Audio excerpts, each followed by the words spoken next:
Salut à tous, dans cette vidéo je vous présente l'aspirateur balai Konga Rockstar, c'est le modèle 10000 Nebula Station. Donc c'est un aspirateur qui a l'avantage d'avoir une vidange automatique grâce à la base de vidange qui est ici présente. Donc la poussière va venir automatiquement se vider à l'intérieur dans un sac, c'est ce qu'on verra après, pas besoin de vider soi-même le réservoir. Je commence par l'aspirateur constitué de différents éléments. Je vais d'abord vous présenter le moteur qui est la pièce principale. Donc c'est un moteur d'une puissance de 450 watts capable de délivrer une puissance d'aspiration de 30 kPa. Donc c'est vraiment pas mal.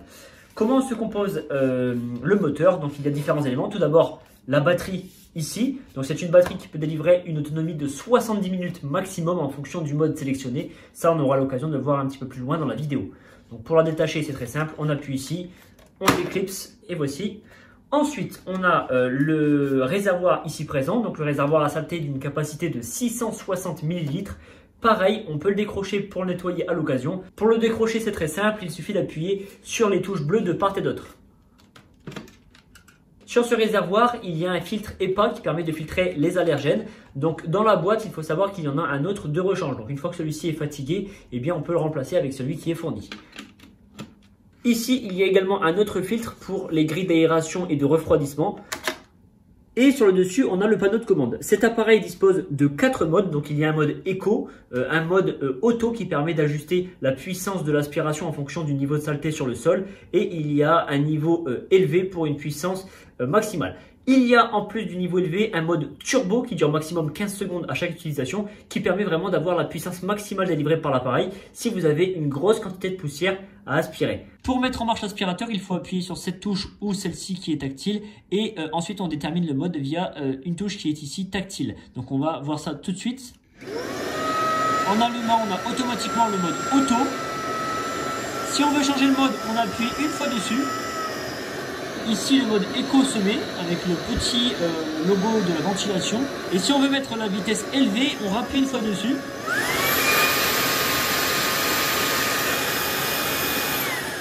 On repasse en mode auto. Et si on veut mettre le mode turbo pour aspirer le maximum de poussière, il faut rester appuyé sur cette touche tactile. Le mode turbo n'est effectif que pendant 15 secondes.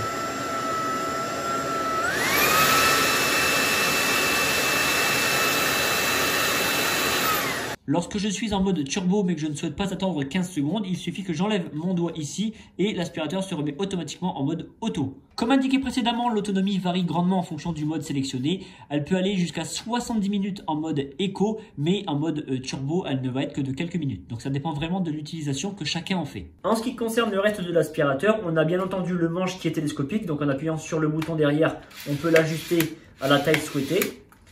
Ici, on a une touche pour tout simplement détacher la tête de l'aspirateur.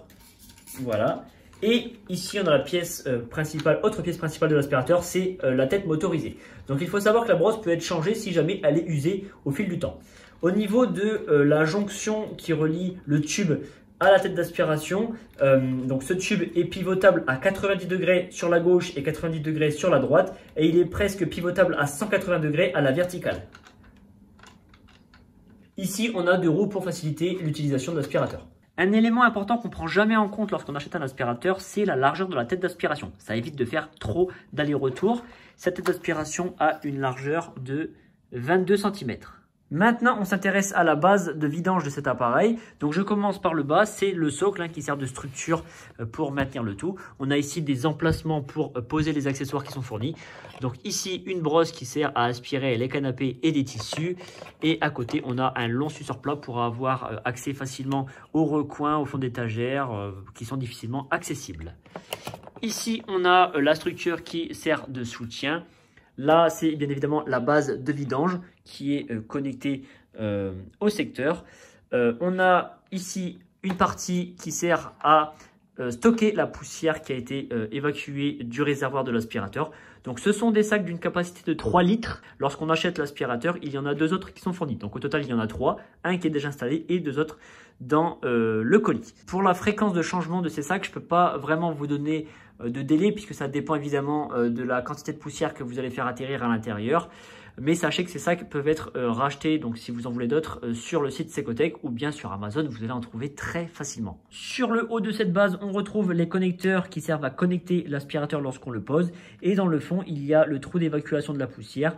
Donc la tête du réservoir de l'aspirateur s'ouvre et la poussière est aspirée par ce trou pour atterrir dans le sac à poussière qui se trouve à l'intérieur. Avant de réaliser le test, j'ai pesé cet aspirateur, il fait un peu moins de 1,5 kg. Donc en fonction des éléments qu'on y connecte, donc par exemple si on retire la barre ici, le tube ainsi que la tête motorisée et qu'on met simplement le long sur plat, eh bien il va être plus léger. Ce qui pèse le plus lourd bien évidemment, c'est la batterie au lithium qui représente plus de la moitié du poids.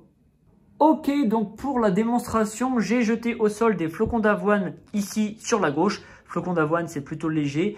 Et à droite, j'ai mis des céréales, donc des céréales qui représentent des éléments plus gros et qui devraient avoir normalement plus de mal à être aspirés par l'aspirateur. Donc pour que la démonstration soit équitable, je vais d'abord commencer en mode éco et ensuite on va essayer les différents modes si jamais le mode éco n'est pas suffisant pour aspirer ces éléments. C'est parti, allumage de l'aspirateur. Mode éco activé.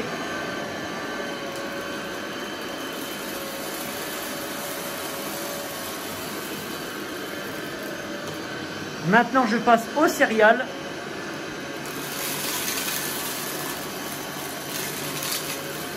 Avec les céréales, le mode éco a un petit peu plus de mal puisque les éléments sont plus gros.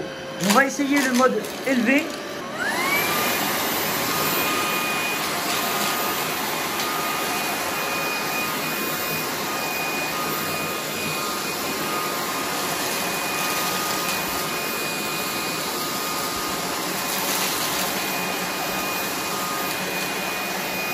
Le mode élevé a été capable d'aspirer tous les gros morceaux qui ont atterri directement dans le réservoir. Allez, je vais finir de nettoyer le sol parce que là, je ne peux pas laisser comme ça. En mode auto.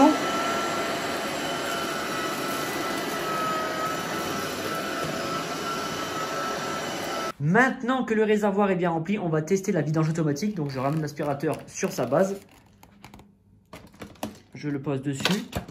Et pour lancer la vidange automatique, il faut appuyer sur cette touche et ensuite la vidange automatique dure 15 secondes. Donc on va appuyer dessus.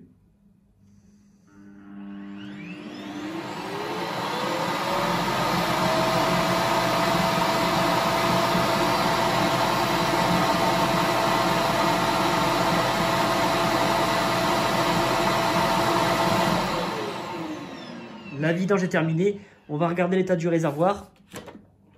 Voilà, il est parfaitement vide, donc tout a bien atterri dans le sac à l'intérieur et il suffit juste de refermer le clapet et c'est terminé. Et bien si vous êtes comme moi et que vous n'aimez pas trop toucher la poussière avec vos doigts, si ça vous dégoûte un petit peu, cet aspirateur représente une très bonne solution. Ses atouts sont principalement les différentes forces d'aspiration réglables.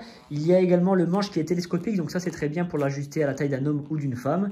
La tête d'aspiration, donc la brosse d'aspiration dispose de LED pour éclairer la zone qui est aspirée.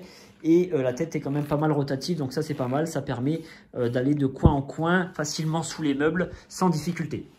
Eh bien, si cet aspirateur vous intéresse, vous pouvez retrouver le lien marchand en description de ma vidéo. Quant à moi, je vous invite à vous abonner si vous voulez voir les prochaines présentations produits que je vais réaliser. Et ça me fait plaisir également de vous compter de plus en plus nombreux sur la chaîne. Également, pensez à aimer la vidéo si vous avez apprécié. Ça permet de la référencer et de la faire davantage connaître. Et quant à moi, je vous retrouve très bientôt dans une prochaine vidéo.